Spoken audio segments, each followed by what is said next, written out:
प्रिय स्टूडेंट्स, आज के व्याख्यान में अपन कुछ इम्पोर्टेंट पॉइंट्स के ऊपर चर्चा करेंगे कि इनके संबंध में व्यापार और पेशे की आय में से कटौती मिल सकती है अथवा नहीं।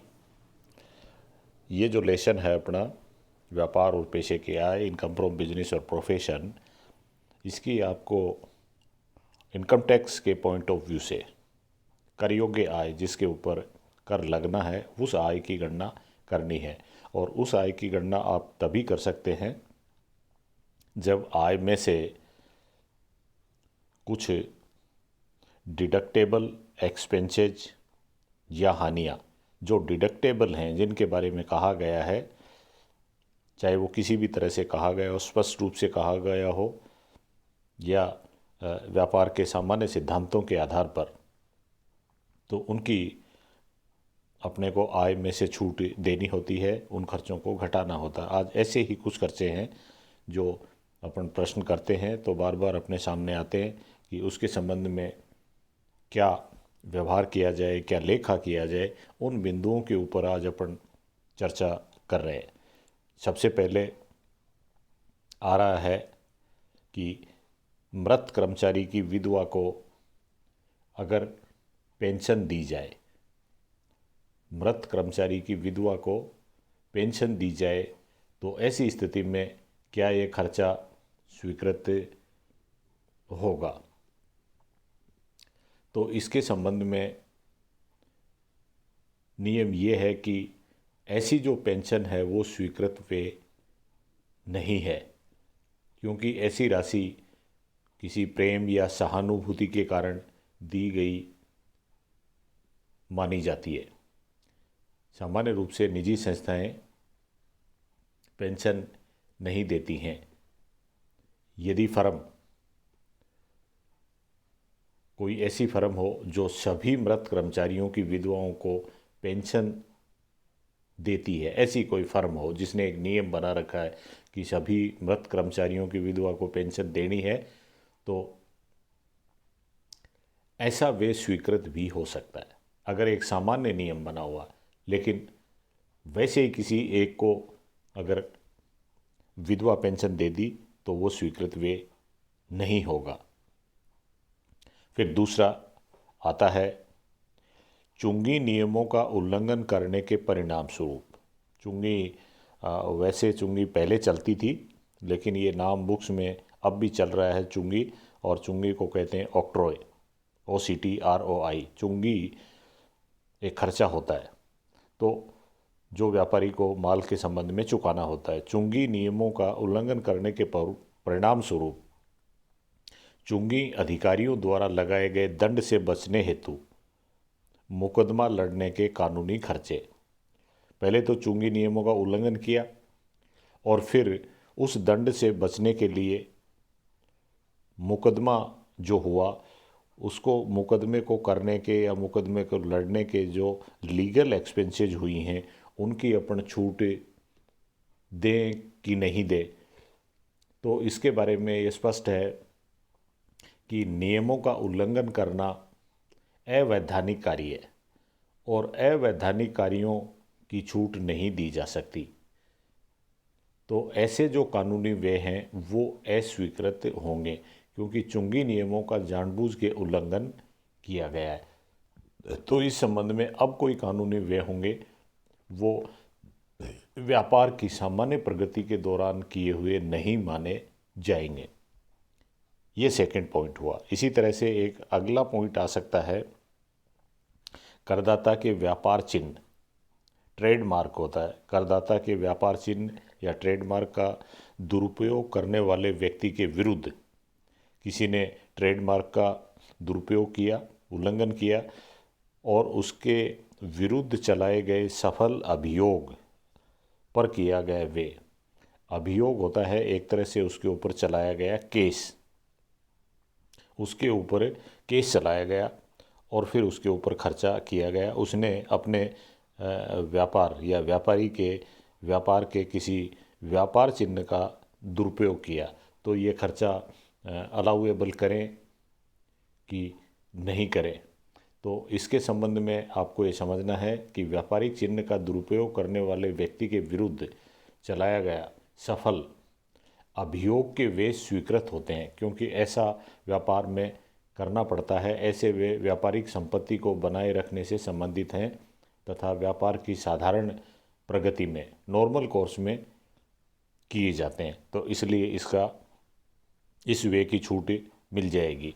फिर नेक्स्ट पॉइंट हो सकता है संचालक का यातायात व्यय, डायरेक्टर का, जो विदेश में एक बड़ी मशीन को क्रय करने की बातचीत के लिए गया था और वह मशीन अगले वर्ष स्थापित की गई। डायरेक्टर है वो विदेश गया मशीन को क्रय करने के संबंध में, बातचीत करने के संबंध में, उसके यातायात व्यय, और ये मशीन खरीदी गई फिर अगले वर्ष स्थापित की गई, तो ये वे हैं वो अस्वीकृत होंगे। क्यों होंगे? क्योंकि ये स्थायी संपत्ति के क्रय से संबंधित हैं।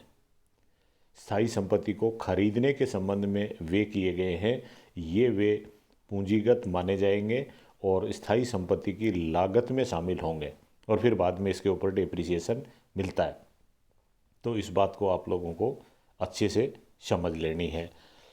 फिर उसके बाद में अगला पॉइंट हो सकता है कि किसी कारखाने के पास ही, जैसे बिजनेसमैन या व्यापारी का कोई कारखाना है, उसके पास ही वो हॉस्पिटल बनवाता है, चिकित्सा भवन बनवाने का खर्चा, जहां आपातकालीन स्थिति में कर्मचारियों का इलाज किया जाता है।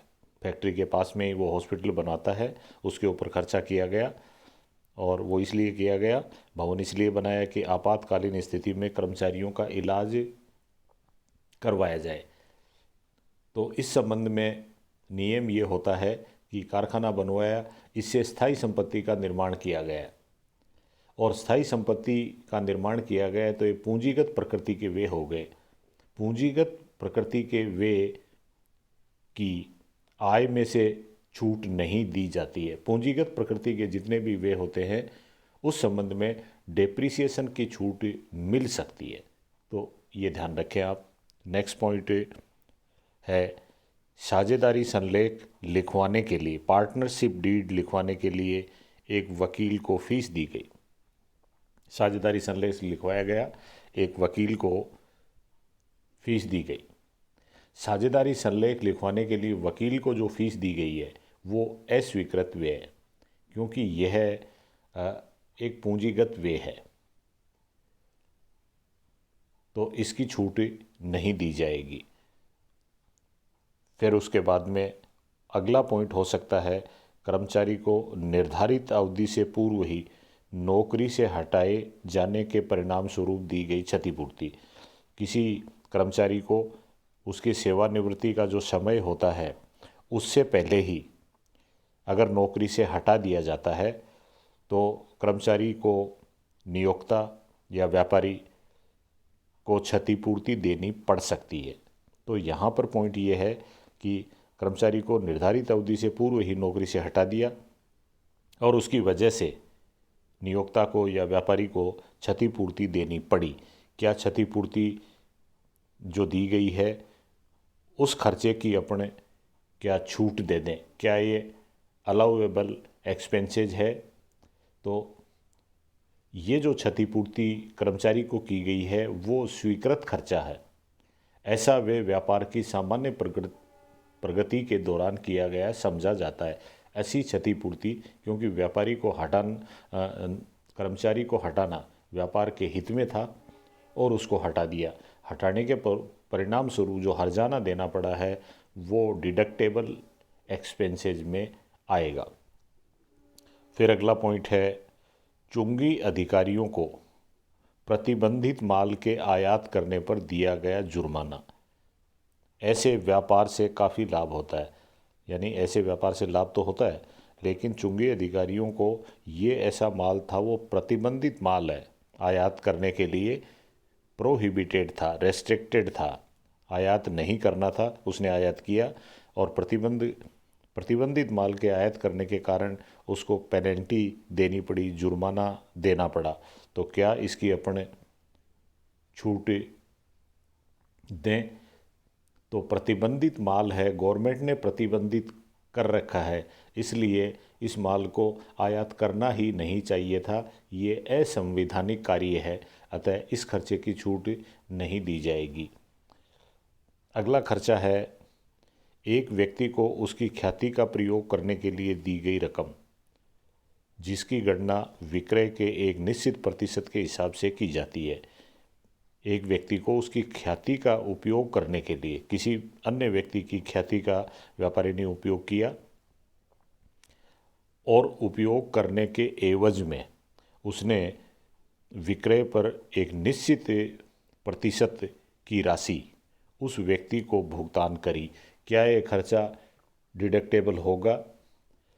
तो इसके संबंध में मैं आपको बताऊं कि ख्याति के प्रयोग के लिए जो रकम दी गई है वो स्वीकृत खर्चा है,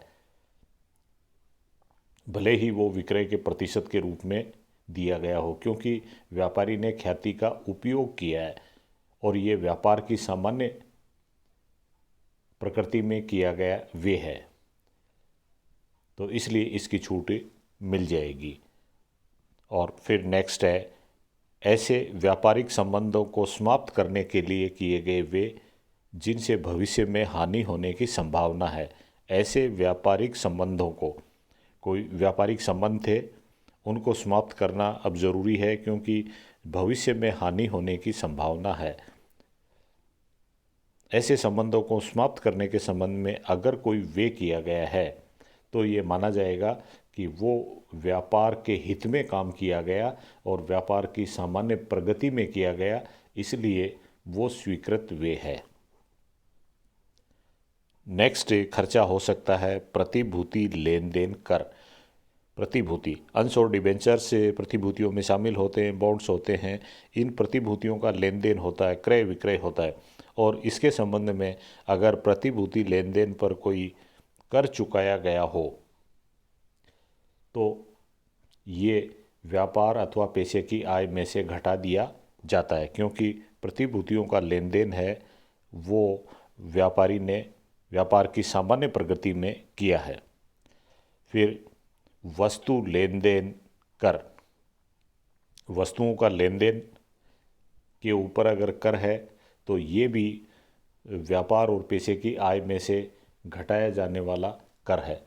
तो ये आपने कुछ इम्पोर्टेंट बिंदु देखे जिनके संबंध में आप लोगों ने देखा कि अपन इसके संबंध में क्या व्यवहार करें।